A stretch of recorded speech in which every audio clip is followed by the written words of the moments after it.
ಅಮ್ಮ, ನನ್ನ ಫ್ರೆಂಡ್ ಬಂದ್ಲು. ನಮಸ್ತೆ ಆಂಟಿ. ಬೇಡಮ್ಮ, ಇಲ್ಲಿ ಇರ್ಲಿ ಇಲ್ಲಿ. ಟೀ ಕಾಫಿ ಜ್ಯೂಸ್ ಏನಾದ್ರು ತಗೋತೀಯಮ್ಮ? ಅಯ್ಯೋ ಬೇಡ ಆಂಟಿ, ಅಷ್ಟೆಲ್ಲ ಯಾಕೆ ಕಷ್ಟಪಡ್ತೀರಾ? ನನಗೆ ಜನ್ಮ ಕೊಟ್ಟಿದ್ದ ಪ್ರೀತಿಯ ತಾಯಿಗೆ ನಮಸ್ಕಾರ.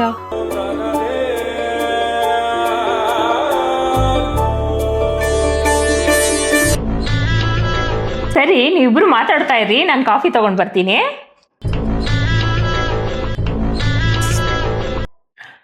ಇವ್ರೆಲ್ಲೋದ್ರು?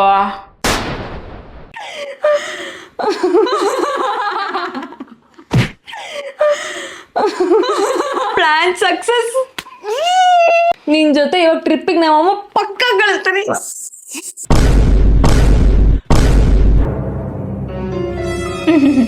ದಿಶಾ, ನೀನ್ ಸ್ವಲ್ಪ ಸೈಡಲ್ಲಿ ಇರಮ್ಮ. ನನ್ ಪ್ರೀತಿಯಿಂದ ಜನ್ಮ ಕೊಟ್ಟಿರೋ ಮಗಳ ಹತ್ರ ಮಾತಾಡ್ಬೇಕು.